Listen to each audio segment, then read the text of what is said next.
This conference will now be recorded. Hello DBS, welcome to our YouTube channel Oracle Ride. So today I'm discussing 11th session of my series Master Oracle 19c RAC in a minute. So today I will discuss about the processes, clusterware component processes and services. So as you can see, there is a table where you had component, then Linux and Unix process, then Windows processes. So this table is actually I have taken from Oracle documentation. So that is the source. So in that you have seen components we had, and against that those components we have Linux and Unix process, and we have Windows processes. Okay, so as we know that on Linux or Unix, root is the privileges user. Okay, so if any process which mention R beside it, so that process run as the root user, you can say, or you can say it will run with the root privileges. Okay, and Oracle ASM is just not just one process but an instance given Oracle Flex ASM. Oracle ASM does not necessarily run on every cluster node, but only on some of them. The only Windows services associated with the Oracle Grid Infrastructure are OHASD, that is Oracle Oracle OH service, and Oracle ASM listener services. In listener, it includes node listener as well as scan listener and management database. And Oracle ASM can be considered part of the Oracle clusterware technology stack when OCR is stored on Oracle ASM, and the listeners and management database are Oracle clusterware resources and are not properly part of the Oracle clusterware technology stack. Okay. So in CRS component, we had crsd.bin process, which will run as a root user, and for Windows, that is crsd.exe. And for CSS component, we had OCSSD.bin process, CSSD monitor process, CSSD agent process for Linux. And for Windows, we had CSSD agent.exe, CSSD monitor.exe, OCSSD.exe.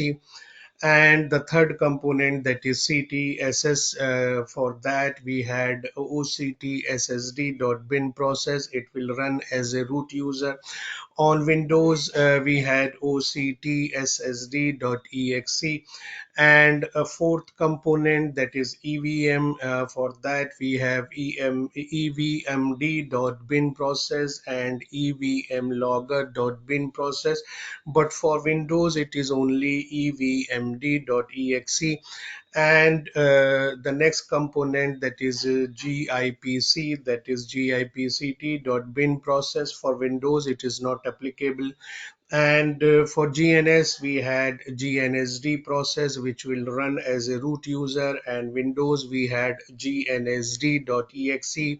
For Grid plug and play, we had GPNPD .bin process, and for Windows we had GPNPD.exe.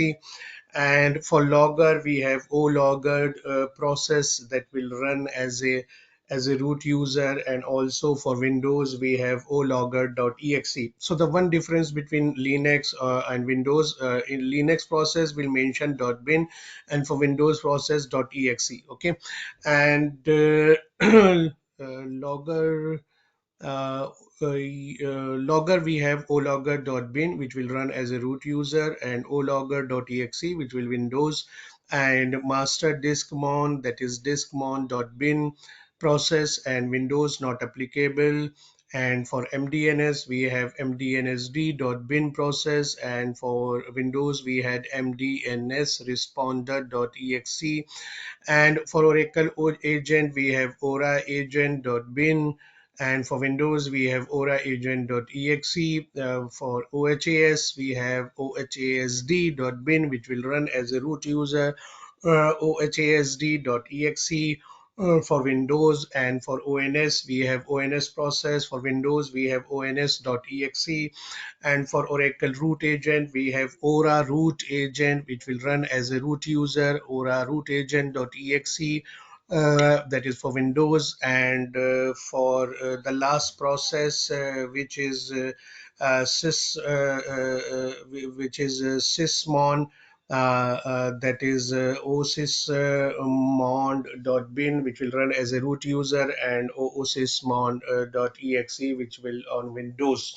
So these are the components, and these are the Linux process or Unix process, and as well as Windows process. Okay, so that's it for today's session, and I hope this will add some value in your rack knowledge. And one request to all of you, that don't forget to like, comment, share, and subscribe to our YouTube channel, Oracle Ride. If you do this, it will motivate me. And thanks again for being here, and happy learning. Bye.